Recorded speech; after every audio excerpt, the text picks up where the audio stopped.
Hi Sagittarius! Kamusta? Welcome back to Pinay Angel Tarot. This is your May kapalaran para sa mga Sag. General love reading. Although baka may mensahe din sa career nyo. Tingnan natin. Depende kung anong cards ang lalabas. Kuha ko muna kayo ng special message. Ayun, lumipad pa talaga eh. So, playfulness yung nakuha mong card. Sabi dito, laughter is the best therapy. Have some fun together and remember, love is the greatest healer. Wow, nakakatuwa naman to. Masayahin ka ngayon. At yung love daw, greatest healer. So, ibig sabihin kung may problem sa relasyon nyo, love lang din yung gagamot ng problema sa relasyon, Sag. So, ready natin yung tarot cards. Okay, kamusta kayo, guys? Comment person para alam ko nanonood kayo, mga Sag. Na-miss ko kayo, guys. Sensya na kayo. Wala tayong reading nung nakaraan kasi nag-travel ako. 2 weeks ako sa Vietnam. So, ngayon lang ulit. So, ito na. Although, meron po tayong all signs na mga readings sa channel. Tingnan niyo po yun. Merong Sagittarius doon. Okay.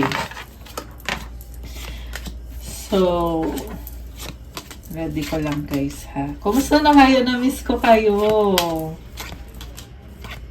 Okay, overall energy, 7 of Wands.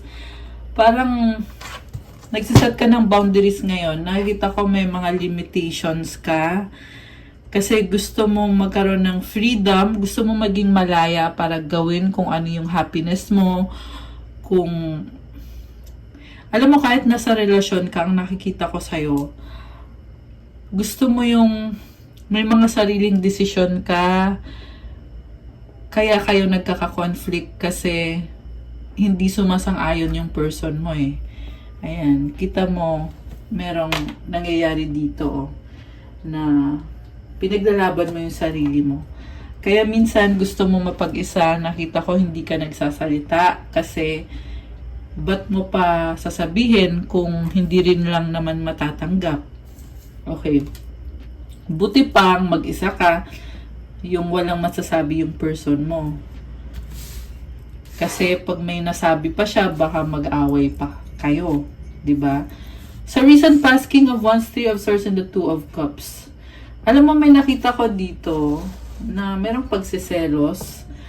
Pero tanggap mo pa rin kahit na nasasaktan ka, merong tumira sa'yo sa likod mo or behind your back, yan yung tinatry kong sabihin. Pero kahit ganun yung nangyari, nakita ko tanggap mo siya eh. So, parang sasabi mo sa person mo na sinaktan mo ko, yung pride ko, pero lalaban ako, hindi na ako magrereklamo, tahimik na lang ako. Pero, gusto ko ring maging malaya. Yan yung nakikita ko sa'yo, Sag, na dahil nga sa sinaktan ka ng taong yan, gusto mong gumanti sa paraan na hindi naman nakakasakit sa person mo. Parang gusto mo lang na may own personal space ka. Sa current energies mo, the Star, the Knight of Pentacles, and the 4 of Wands. Wow! Ang nakita ko dito, pangarap mo, yung long-term na relationship, stability, and marriage. Siyempre, gusto mo mag-settle down kayo. And kaya mo naman, sa totoo lang. Kaya lang, andun yung feeling ngayon na parang hanggang sa wish lang. So, ibig sabihin, sa practical sense, tinatry mo, nagbibuild ka eh, binibuild mo yung sarili mo. Very practical energy. Andito yung Knight of Pentacles. Kita mo yung kalabaw niya, oh. Kalabaw. Nadamay pa yung kalabaw. Hindi kasi yung kalabaw niya, kita mo, very pure yung nakikita ko dito, kulay white. So, I feel like, yan yung ginagamit mo na tool na makakatulong sa'yo para ma-achieve mo yung long-term goals mo. May mga bagay na hindi pa clear sa'yo pero patuloy lang yung laban. Yung end goal mo kasi is commitment or marriage. So, gusto mo talagang maging masaya yung future mo, magandang future, mag-settle down. 444 on the clock. Oh my gosh! I love it pag yung biglang napapatingin ako sa clock tapos may angel numbers. Kasi ibig sabihin nun, para talaga sa'yo yon. Sa kung para kanino man itong mga mensahe na nasasagap natin sa reading. Sa near future, ang lumabas ay Nine of Pentacles, Page of Pentacles, and the Ace of Swords. Very independent energy. And parang pipiliin mo mag-isa. May bago kang idea. Ang nakita ko, lagi mo binabago yung sarili mo kasi yan yung paraan mo para protektahan yung sarili mo. Kasi pag masyado mong binigay lahat sa person mo, andun yung posibilidad na masaktan ka niya. Kaya, oo, ini-enjoy mo yung moment ngayon, pero lagi kang bumabalik sa comfort zone mo na kung saan mag-isa ka lang, kung saan malaya ka para gawin kung ano yung gusto mong gawin para sa sarili mo. Ayan there is abundance. So, na-establish mo na kasi yung sarili mo kaya ba't ka pa magre-rely sa taong yan? Oo, gusto mo siya, kailangan mo siya, happiness mo siya, pero when it comes to stability and finances, okay na okay ka dito. Nakita ko din nag-grow yung itinanim mo. Ibig sabihin, kailangan mong patuloy na i-cultivate yan. Kasi marami ding humahanga sa'yo, Sag. Nakakatawa kasi kita mo yung dress niya, kulay red. Red is a color of passion. And Sagittarius is a fire sign. Kaya very passionate. At the same time, practical. Bakit kulay puti yung buhok niya? Kasi yung white hair, it symbolizes maturity. So, nag-mature ka, hindi ka nagdaya ng dati. Ano ka ba dati? Merong nagbago sa'yo may natutunan ka. Nagkaroon ka ng maturity. So, i-clarify natin. Bakit 7 of Wands? Yung overall energy ni Sag. Okay. Oh my gosh. 5 of Wands, 4 of Swords, and the Star. Alam mo, nakikita ko nagka-clash kayo or nagkaka-conflict kayo, pero kinakalma mo yung isip mo and sinasabi mo na lang sa sarili mo na hindi, ganun talaga, parte ng buhay yan. Kung minsan hindi kayo nagkakasundo, magkaiba kayo ng kagustuhan sa buhay, natural lang yan. Tanggap mo. Matalino si Sag Kasi niintindi mo yung tao. Kasi gusto mo na ikaw, intindihin ka rin niya. Kaya ginagawa mo yung part mo. Ang nakita ko dito talaga may tiwala ka sa Diyos. Kasi dito sa Star card, tinatry mong ayusin yung sarili mo. At the same time, yung mga bagay na hindi mo kaya, binibigay mo na sa Diyos. Parang sasabi mo kay God, okay, gagawin ko to, ikaw na bahala dun sa iba. So, sobrang nakakatuwa. And may mga nangyayari sa paligid mo na parang nakakatawa. May mga napapansin kang mga tao na weird. Ayan. For some reason, nasagap ko yan dito. So, comment nyo kung kayo yun. Merong person sa paligid mo na parang nakakatawa. Ayan. Yan yung sabi dito. And then, Hermit. Wow. Nag-aaral ka. May mga bagay na hindi mo maintindihan. Kita mo naka-hoodie siya So, yung hoodie kasi parang protection mo yan na para makapag-isip ka ng mas clear, para komportable ka. At yung mga pinag-aaralan mo, yan yung mga bagay na kailangan mo, syempre, para sa sarili mo. So, clarify natin. Ano to? Bakit parang merong pagsiselos dito? Clarify natin yung nasa recent past. So, ang lumagbas na cards, bulol yan, sorry. Okay, ang lumabas na card kasi is 9 of Wands, Empress, and the 4 of Pentacles. Alam mo, ilang beses mo nang sinubukan at nag-fail ka sa taong yan, pero ngayon, sinasabi mo sa sarili mo, hindi ko na ipipilit, bahala na si Batman. Parang sabi mo dito bahala na kung ano man yung meant para sa amin ng lalaki o babaeng ito. Kasi babae ka dito eh, empress ka eh. So, malamang lalaki yan, yung kadil mo. Ayan, although roles can be reversed naman since general reading. And also, ayun, wala kasing gender sa tarot eh. So,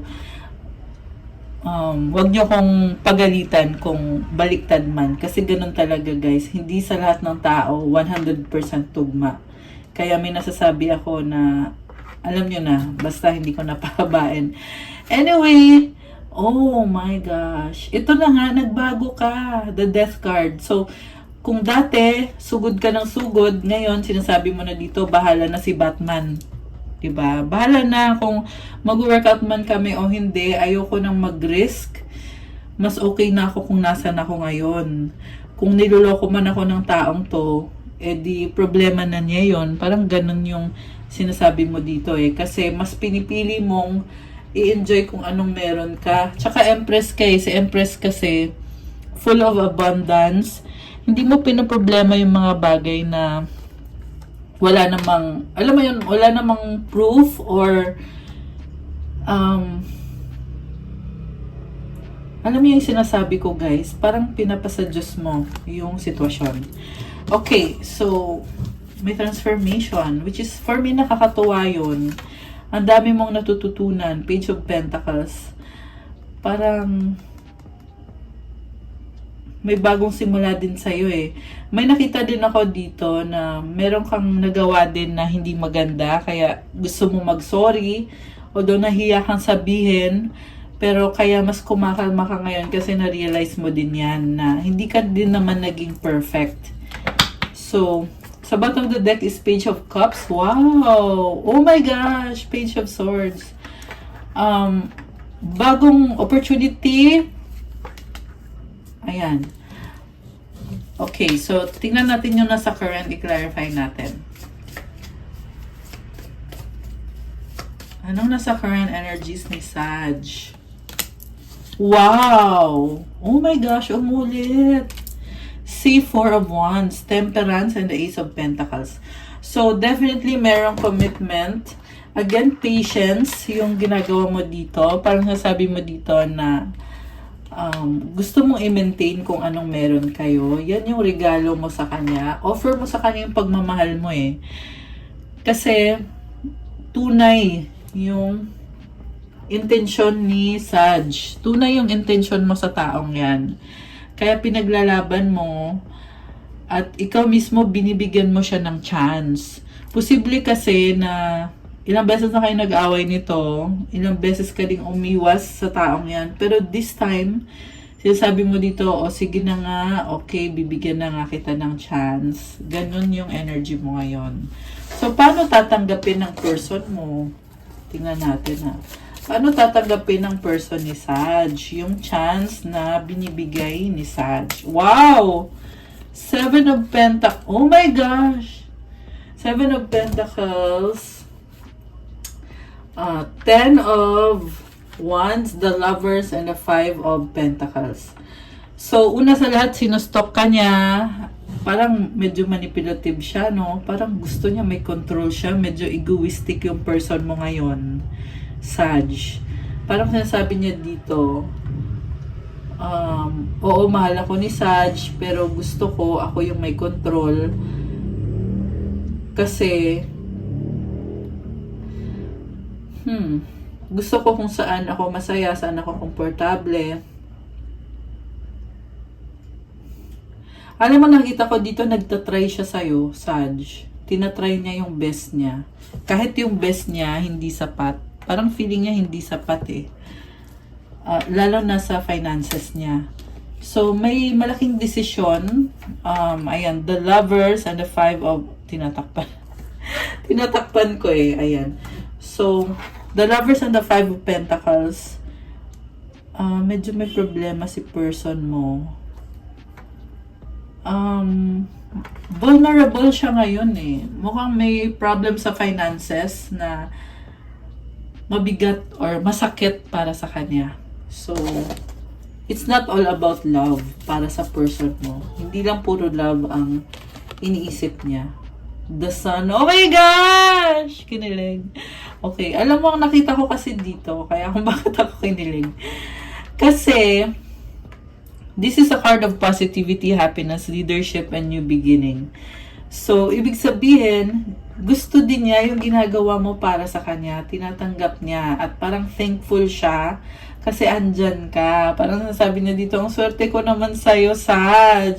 Baka may kadil kang Leo, or this can be any sign. May nakita din akong Earth sign, Capricorn, Taurus, Virgo, Fire sign, or Sagittarius, Gemini, meron ding Taurus, Libra, Aquarius, Virgo.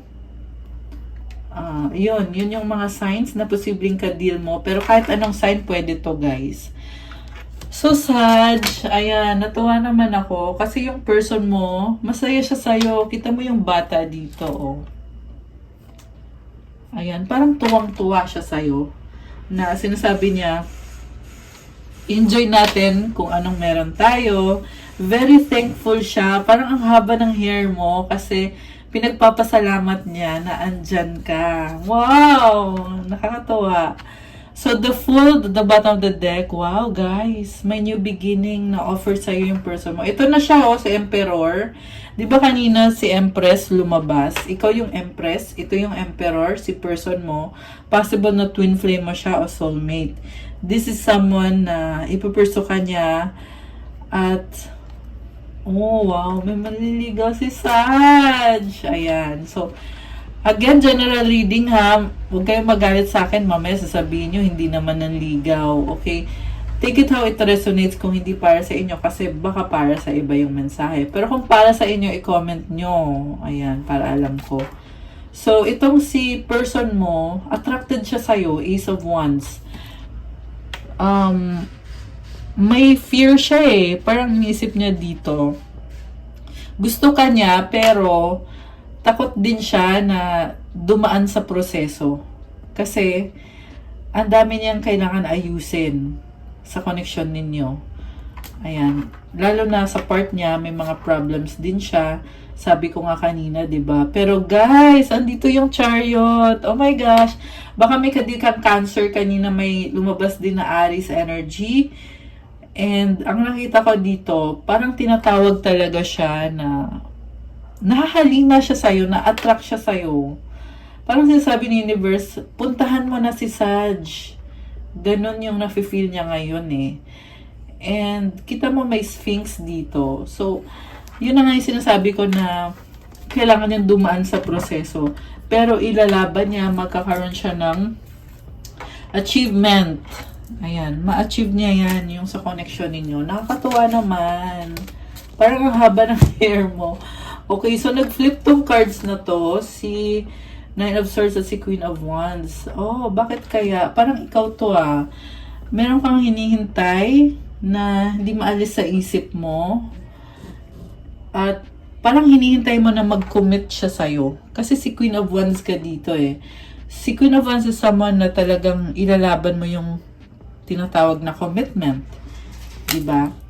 So siguro again, kaya lumabas yung Temperance kasi sinasabi sa'yo na be patient. Dadating yan. So parang meron siyang pagkakautang sa'yo, hindi kailangan na financial. Posible yan kasi na may responsibilidad kayo sa isa't isa. So, karmic connection, parang nababagalan ka eh, pero laban lang. Ayan, Knight of Pentacles and the Eight of Wands. Okay, anong outcome dito? So, sumama yung isang card. The Magician, wow! Manifesting, sabi dito, you are ready. Wow, nakakatuwa naman. Matatapos din yan, yung hinihintay mo na hindi matapos-tapos. Ayan, andito yung Ten of Swords. Okay, magkakaroon ng new beginning. Anong outcome dito para kay Sag? Okay, kuha tayo ng outcome cards. Wow, guys! I love the reading for Sag. Sobra.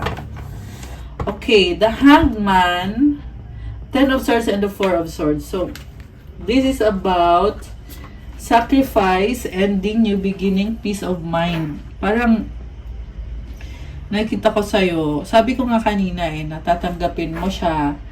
Gusto mo magkaroon ng peace sa inyo, sa connection ninyo.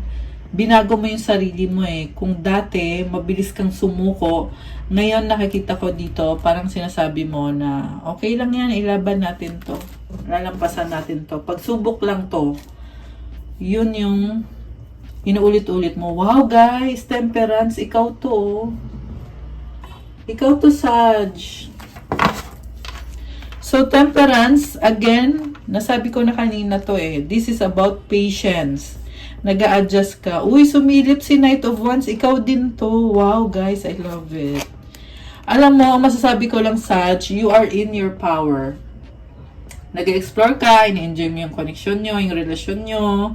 Ang lakas ng intuition mo ngayon, nakabukas yung third eye mo. Wow, I love it. Guys, tsaka may nakita ko dito, Sag, mahilig sa accessories. Ayan, mahilig sa kwintas, sa alahas, sa, ayan, may earrings din siya. Mahilig sa ginto, may mga ganyan. So, alam mo, mabait ka May wings siya may angel wings. So, it's showing me na there is purity, kaya naman, nakukuha mo yung gusto mo, yung pangarap mo. Kasi sinasabi ni universe sa'yo na, Sag, deserve mo yan, kaya ibibigay ko yan sa'yo. Oh my gosh! I love the reading! Anong advice para sa mga Sagittarius na viewers? 21:21 on the clock. Ayan, may pa-angel numbers pa talaga. I love it. Okay, ito yung advice. Oh my gosh! Patience! Ayan, kakasabi ko pa ulit-ulit ng patience. Ayan.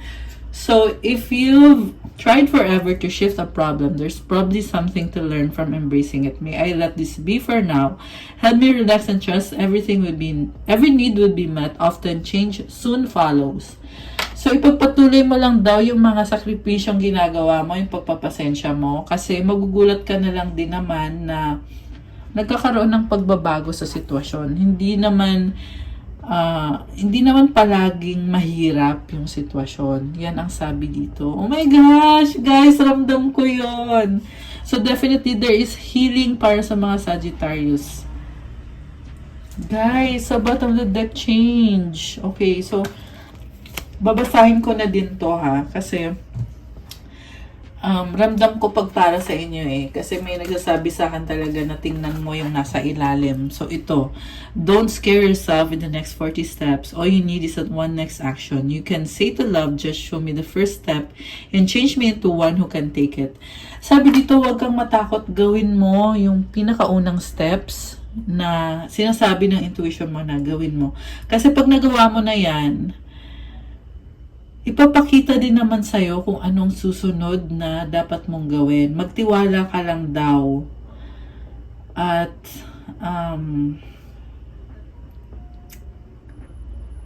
makakayanan mo yan. Manalig ka lang daw. Kasi sabi dito, just show me the first step and change me into one who can take it.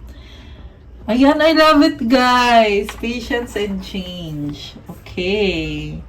May nakita kong bahay. So, siguro parang feel mong tumambay sa bahay ngayon, Sag. Oh, ayan ang butterfly. Transformation. Tsaka yung mga flowers. I love it. Okay, ang ganda ng reading ng Sag. Ayan. Okay, guys.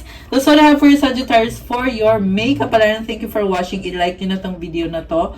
Comment kung nag-resonate ba, kung nagustuhan nyo yung reading.